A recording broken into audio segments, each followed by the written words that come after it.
Bom dia, boa noite. Hoje nós vamos falar sobre a história da energia hidráulica. Deixa eu só abrir aqui a apresentação. Pronto. Bem, quando pensamos nisso hoje, imaginamos grandes empresas de eletricidade. Mas há milhares de anos, a tecnologia de ponta era usar a força física da água diretamente para mover as máquinas. E nós vamos explorar como que isso se transformou a produção de alimentos e materiais. Para começo de conversa, devo só salientar que esse daqui o foco é falar sobre a energia hidráulica e não necessariamente sobre a energia hidrelétrica. Então são coisas diferentes, a energia hidráulica vem antes. E a importância do que é essa energia que foi o principal motor da humanidade antes do motor a vapor. Bem, vamos começar aqui. Aqui tem um pequeno exemplo de onde é que vem, onde é que utiliza a energia hidráulica. Aqui tem um esquema. E aqui nós temos um engenho de cana-de-açúcar. Vamos começar falando sobre a roda d'água. A roda d'água ela é a tecnologia que possibilita transformar o movimento linear do rio em um movimento rotativo através de um eixo. Tudo começa por ela. Ela é o motor dessa época da energia hidráulica.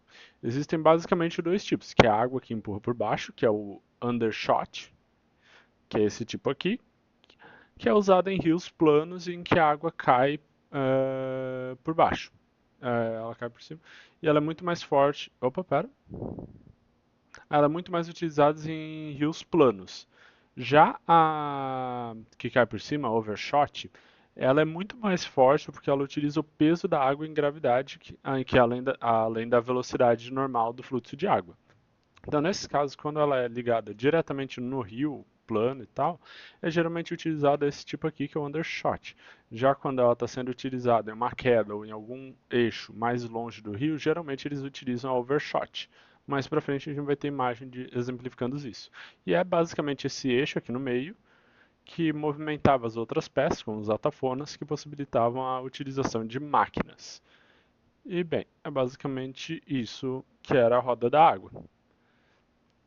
Passando agora para atafonas e moinhos de grãos, elas eram basicamente fábricas de farinha, milho, trigo, mandioca, e basicamente a roda d'água girava no eixo, e daí esse eixo girava uma outra haste, um mastro, que girava uma pedra pesada que era chamada de mó.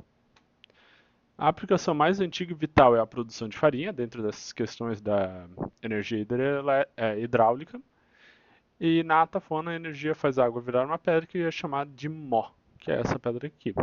O grão é esmagado entre as pedras, ele vem aqui de cima, e sem isso, farinha de trigo, milho ou mandioca teria que ser feita manualmente no pilão, o que levaria horas para produzir poucos quilos. Com a água, a produção se torna contínua. No caso do Nordeste, era utilizado muitos animais para fazer essa roda girar, e depois disso encaixavam esse mecanismo. Então, um outro exemplo aqui também é os engenhos de açúcar. No Brasil, o engenho de açúcar foi um grande centro industrial. Havia engenhos movidos a bois, principalmente no Nordeste, mas os engenhos reais eram movidos a água. A roda da água girava em grandes rolos aqui, revestidos de madeira e ferro.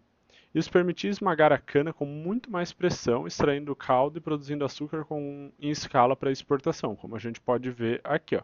Ele tem esses rolos de metais ou aqui no meio.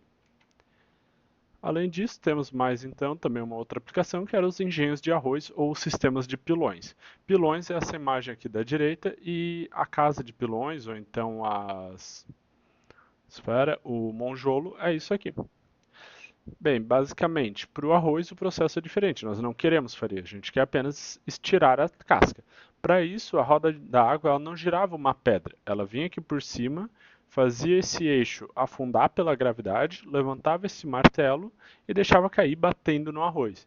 É o mesmo princípio do monjolo, que é esse aqui, só que esse daqui ele era utilizado em escala industrial porque ele movia toda essa haste aqui de uma vez para derrubar várias vezes e preparar o arroz, batendo ao mesmo tempo. E após esse processo, daí o arroz era extraído pronto, separado da casca. Além disso, uma outra aplicação muito importante para a energia hidráulica são as serrarias. Ela permitiu transformar o movimento rotativo em movimento vertical para serras retas ou então serras circulares. Isso daí acelerou em muito o corte de tábuas e de madeira para a construção de casas e navios. Então, cortar um tronco grosso na mão exigia dois homens e muito tempo antigamente. E a energia hidráulica permitiu criar serras e a roda d'água movia uma serra para cima e para baixo. Como a gente pode ver aqui, a roda ficava embaixo e o eixo era transmitido aqui para cima, onde era feito o corte. E e era basicamente uma máquina de costura gigante. E mais tarde as serras circulares foram implementadas. Isso permitiu a construção rápida de cidades e navios, acelerando muito o processo de industrialização e da civilização moderna. E basicamente agora só para concluir e trazer um pouquinho do legado da energia hidráulica, essa tecnologia dominaram até o século XIX. Com a Revolução Industrial, as rodas de madeira evoluíram para turbinas de metal mais eficientes, que eventualmente foram ligadas a geradores para criar eletricidade. Hoje, a maior parte da nossa luz aqui no Brasil vem da mesma fonte, a água.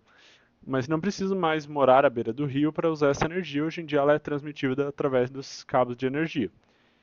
E essas tecnologias antigas, como o engenho e os pilões, eles fizeram muita parte do cotidiano das pessoas e hoje em dia continuam ainda em alguns pequenos locais, mas o padrão hoje em dia já não é mais esse e isso daí se tornou apenas um legado da energia hidráulica.